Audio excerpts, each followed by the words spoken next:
Alright, so my new PC case came in. It's a Montech flyer. There's really not that many videos out on this thing, as they're not that professional. Granted, this one isn't professional by any stretch, but I'm hoping mine to be a little bit more better. So this is to replace my M1301, mainly due to the fact that the M1301, for as nice of a case it is, its airflow is ass. So this one should hopefully have better airflow, especially considering it has that nice little vented area right there in the front, and it can accept two 140s. Since I wasn't able to get my original computer set up in that nice new case I got, this is the next best option. So I'm going to remove from the box and come back. Alright, so here's the case itself. The air holes in the front here are actually a lot bigger than I originally thought, so it is still restrictive. But compared to the help me holes of the M1301, this is 10 times better. And there is a nice little hole in the bottom. Give me a second. Granted, it's not the biggest hole in the world, but again, compared to the M1301's help me holes on the side panel, at least they tried. Now you can definitely tell this is a Chinese case. The side panel here is plastic, unfortunately, so if I ever find out a way, I might actually have a company do a custom glass side panel for this thing. But the big thing that this thing needs to do is fit within the footprint of my M1301. So let me go and do a dry test and see how that fits. Alright, so dry fit wise, it is a little wider, but it's about as wide as the little lock right here is. So it really shouldn't bump into my monitor, and if I do need to move my monitor over just a little bit, it'll be totally fine. The only thing I'm probably worried about is these bumping into the monitors, but they're fairly low profile. And if I need to, again, I can probably do a custom job. But for right now, I want to keep this thing as stock as possible. So when it comes to the actual front panel, you got power, reset, LED switch, which is just for changing out the RGB stuff here. 2 USB 2s and 1 USB 3. Unfortunately, I would have preferred 2 USB 3s and then 1 USB 2, but whatever.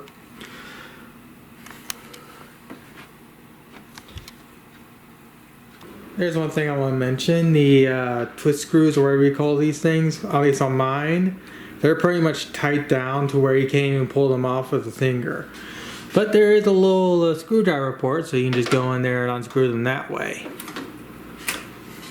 which is kind of nice. Allows you to go and more properly tying these down, but still, for someone that doesn't have a screwdriver, it's a little more difficult for them to get inside this case for the first time. But then again, if you're buying a PC case, you should already have at least a screwdriver or two laying around.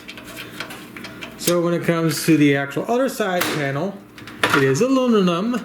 It's cheap aluminum, but it feels sturdy, and it does flex like cheap aluminum, but this one feels a little bit more premium than the other cheapies. Also, the front right here is just textured plastic. And yeah, the whole front right here is just textured plastic. The only metal is this piece right here. I'm going to try and figure out how to remove this whole the whole front piece. I think I probably just need to get into the actual case itself to do that. I tried pulling from the little front here like you can with some older cases, but this might be put on slightly different. Also, this front panel might be removable, but I don't know. If it is, I might look into doing a custom throughput job. Not custom throughput, but I do some kind of custom front panel. That way, so I can have even better airflow.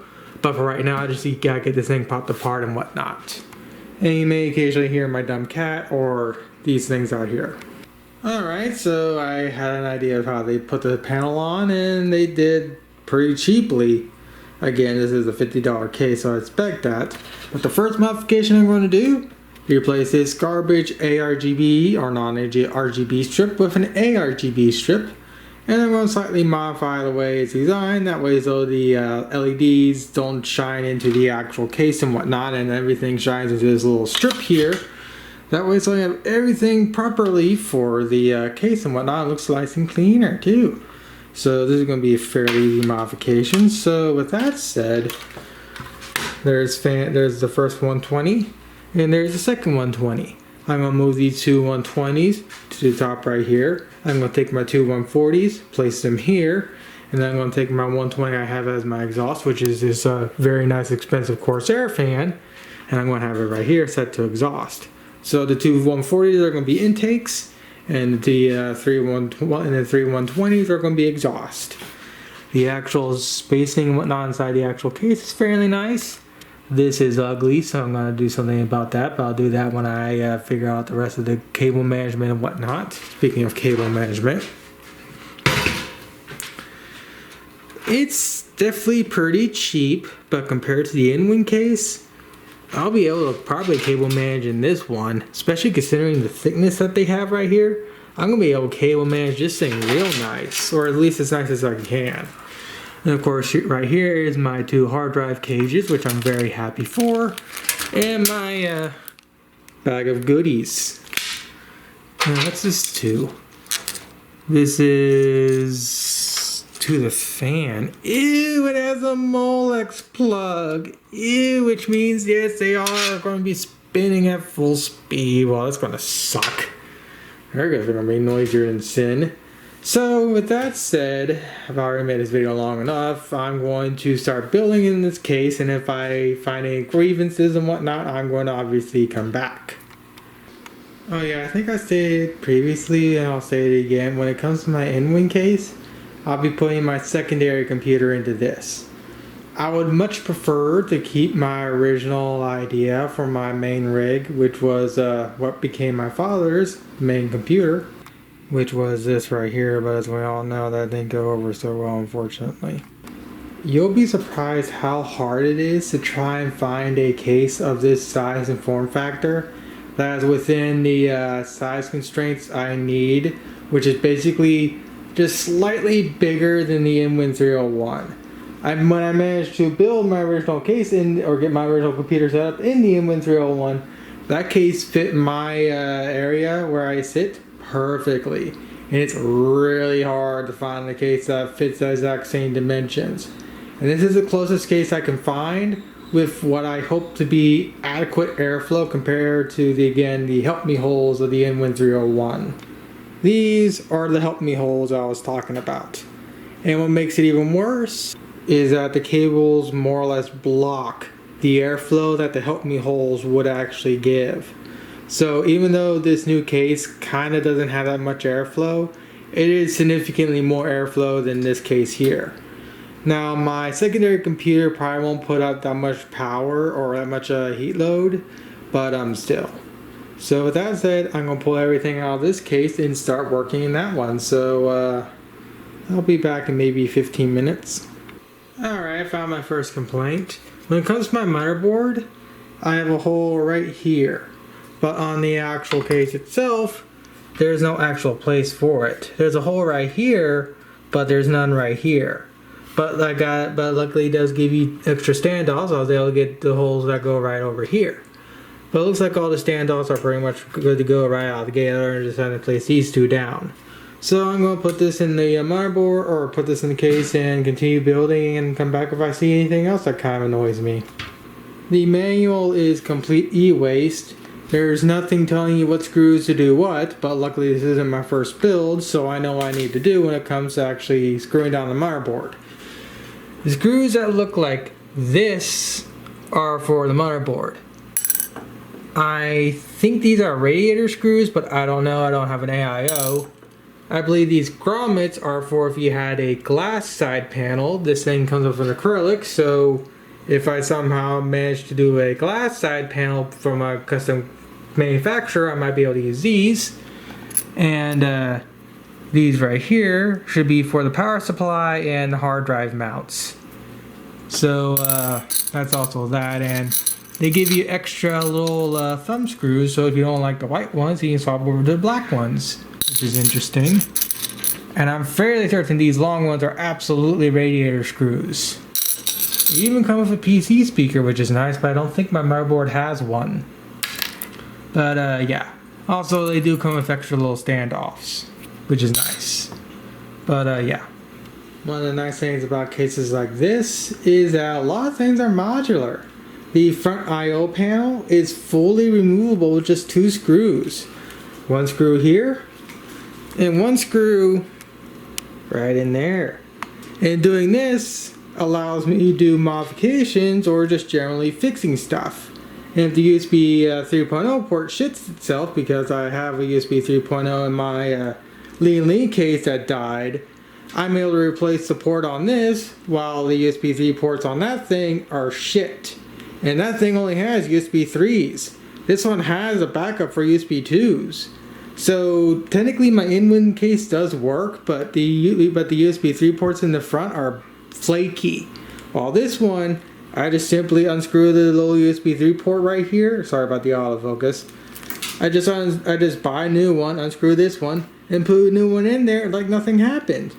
And I have a nice little batch of ribbon crap right here, and I believe this all goes to the USB 2s and whatnot and the audio jacks. So I can easily fix stuff here too. So even though this case is cheap, I'll be able to prolong this case a lot more longer than I can with the in-win case, because like I said, the USB 3 ports in that one are dead. Or not dead, but they're flaky. This one, I can maintain them. But the motherboard itself, it's slotted in there completely fine. And since I have this out of the way, I can actually put this in a safe place that way so I don't damage the cables, and I can put it back in when I'm done with all of my work. So that's a nice bit, so that's a big plus. So I think the next thing I need to do is get the, actually I think probably the next thing I need to do is get the power supply in there and start wiring everything up. Alright, so if you're going to be using 140s in this case like I'm going to, the only way to get these fans to work is to place them outside instead of inside. Which sucks because they're going to be a little bit scuffed when it comes to airflow. Now again, there's this nice little perforation here and this nice little hole down here. But I would prefer these fans to actually be inside the case instead of outside, but what you're going to do. So that means before you put the motherboard in the case, you got to put the fans in first. Because if you don't, unless say you have a shorter screwdriver than what I got, you have to put the fans in first and then the motherboard. So now I gotta undo everything I just did. Alright, so I've managed to get the fans in. Even though this thing says it can support 140s, two 140s in the front, it really cannot. This right here is where the hard drive trays, or where the little hard drives go. So I might be able to somehow get them all. I know I'll be able to get one down here in the bottom, but if I want our full 3.5 inch, it's going to be a bit more of a pain in the butt. I'll have to go and unscrew this and figure out a more proper mounting solution for this fan, because with the way this thing's actually designed, these are actually what hold the hard drive in place. The hard drive you screw these into the hard drive, and then they just go into these little slat holes right here. So that's going to be interesting. Luckily right now I only have a 2.5 inch. Luckily I only have one 3.5 inch, so I'll be fine. But if I ever get myself a higher capacity drive, I want to use that in combo with the current. Granted, I probably could just stick the other one right here on top, or on top of the power supply. But whatever. Hopefully these things are right. Hopefully the hard drive caddies or the SSD caddies will work. So hopefully there's that. And of course now I gotta figure out how I'm gonna wire all these up, because I did a custom wiring job when I was originally using these for my original case. But luckily I kept all the wiring just in case, so I'll be able to just go in there and resolder all these wires back up to the proper length, and I'll be able to make the proper connections. So I'm gonna put the motherboard back in, and I'm gonna figure out my next step. Oh, I'm wrong. It's these little rubber grommets and these springs right here. Not springs. These screws right here that actually allow the hard drive track system to work. So how it works is you have those little brackets on, or the little screws on this side here, where the SATA board is, that way so it's facing outwards. You slide it down into that little groove, and then you screw in on the other side with some screws, I don't know which one yet, to hold the hard drive in place. So maybe I might be able to slide a secondary drive into here without this interfering too much. So I'm going to unscrew that screw and see what happens. Alright, so it doesn't allow the fan to fully seat down, but I think it will. But I think the front panel will still go into place properly. But since I only have one drive right now, I'm not going to worry too much. But yeah, this case, they need to retool the way the two 140s are properly placed, because this thing does not support two 140s in the current configuration without some form of modification. So yeah, this case is kind of a pain in the ass, but I expect as much from a cheap case like this from a brand that's I don't really think is very well known. So I started screwing in my two 2.5 inch, and the actual screws are too long. So I gotta get some washers from the garage, that way so I can actually use them. But then again, these are thin drives, they're not normal 2.5s. But luckily I got washers in the garage. It is kind of annoying I gotta go and get stuff that was originally never designed for this case, but I expect stuff like this from a cheapy case. But other than the weirdness that is when it comes to the 40mm and the hard drives not sitting properly, but then again I'm going to let that slide because these are thin drives and not normal thickness drives. I think again for me the only major thing is that this thing says that it can support two 140s, but it really can't without heavy modification. But yeah. So I can't tell you how many times I've had to go into the garage where my father keeps all his stuff to find stuff like washers and whatnot. Thank God he's a car person, because I can't tell you how many times stuff like this has come to help me when it comes to building either computer cases or just stuff in general. Now we're about to have dinner, so I'm actually going to take all this stuff off the kitchen table so I can actually have some food and also take a bit of a break because this thing is kind of annoying to work with. Alright, I got some work done. I kind of cable managed everything. I still got to connect a few things here and there. But for right now what I'm doing is I'm working on the RGB for the front panel here. So we had some of those old little stick things you use to control the shades on blinds. These little things right here. So what I did is I cut it to shape, cleaned it off, and I basically attached the RGB strip to that, and I blacked out the areas that are not necessary, that way so I can have all the RGB in the actual strip here. And all I'm going to do now is just place it more or less like this, generally speaking. And of course I'm going to go more properly attach this off camera, but this is generally how it's going to go. And the thickness of this is not going to interfere with anything else because the actual original strip right here is actually a little more thicker. So doing this route will of course allow me to control the RGB throughout the whole system instead of having to have a stupid little button on the little I/O board to control the RGB in the front. And of course I also get just maybe a little bit more airflow in the actual case itself. So the next thing I gotta do is figure out exactly where I'm gonna mount this thing and then properly secure it.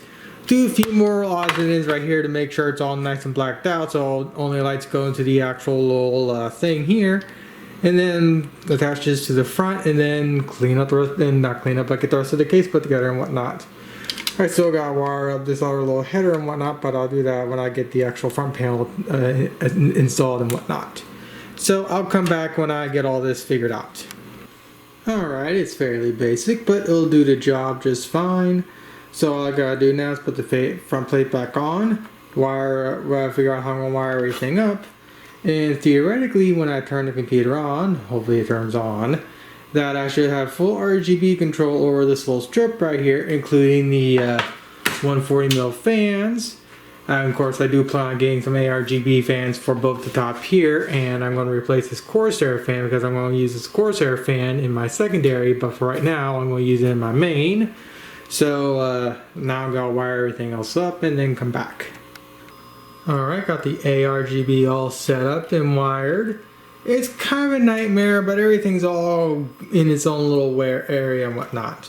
So one of two things are going to happen when the one of three things is going to happen with the ARGB. One, everything works completely fine. Two, a few of them light up and other ones don't. Or three, I accidentally blow out the ARGB port of my motherboard. I'm thinking it's more of either they're all going to work right out of the gate, or some of them may not work because they're not getting enough power. Because there's only a certain amount of ARGB you can hook up to one header and whatnot. So when it comes to RGB fans, or RGB in general, I have this little strip right here.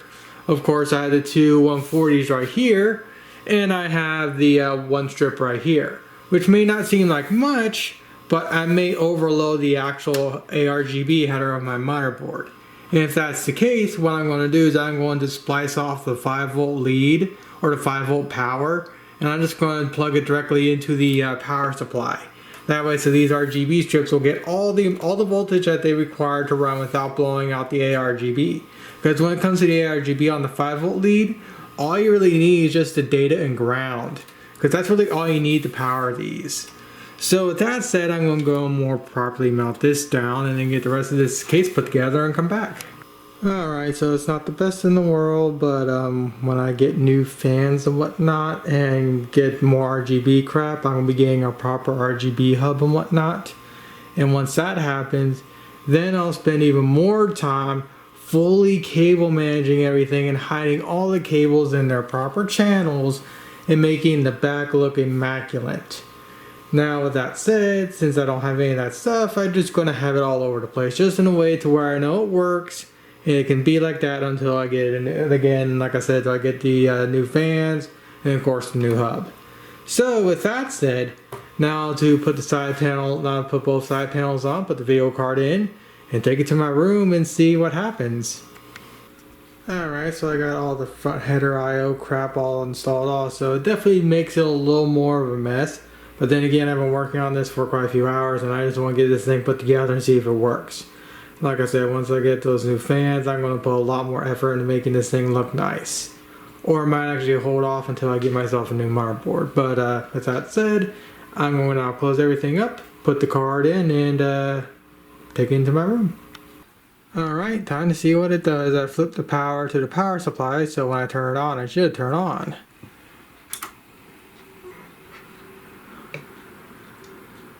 RGB bar forks here, RGB bar forks there, RGB on the fans work, and they're blowing quite a bit of air. Granted, they're still obstructed, but they're blowing quite a bit of air. And the fans on top right here, they're actually quiet. I'm very impressed. Just look at all the rainbow barf. My God, I got a barf machine right here. Now the only thing that sucks is I blew out the LEDs on my RGB Corsair fan. So I learned from that, and I'm going to get an ARGB variant because this is a 12-volt variant. I need something that's a 5-volt variant. And luckily, it looks like I'm not blowing out the little header on my computer. So that's definitely nice. One thing I'm definitely going to do is I'm going to change this power color to white, and I'm going to do something about the hard drive indicator light, which is red, which doesn't look to be active right now, even though it's doing something, but whatever. But at least it didn't blow up. I know you really can't see it, but my 140s are completely suffocated. There's barely any air coming in over here. The only air I'm getting is basically right here in the middle where both the fans meet. So I'm probably going to eventually swap these 140s for two 120s. That way so I can stick the 120s inside the actual case. That way so they're not being suffocated by this. And when they draw in air from here in the bottom, they're not going to be all just suffocated. It's hard to explain, but if you're someone that knows about case designs or generally how airflow works, you'll kind of understand what I'm talking about. But with the way the fans are basically butted right up against the front right here, they're more or less suffocated. So if I can get two 120s that can go right inside here, it will allow more proper airflow and whatnot and not suffocate anything. But generally speaking, the case itself is nice. I just wish I had properly supportive to 140s like it's stated in the listing.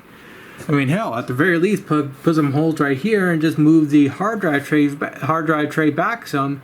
That way, so we can stick both two 140s in the actual case itself and get proper airflow.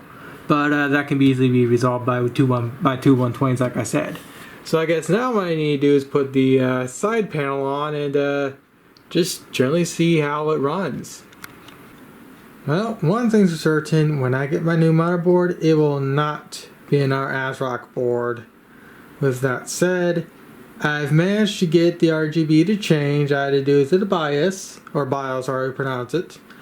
And it's all through numbers, so it's a tad bit more of a pain in the ass to get to the color I want, but since usually I want it to be set to white, it's all just one string of numbers, 255 for each color, and I get white.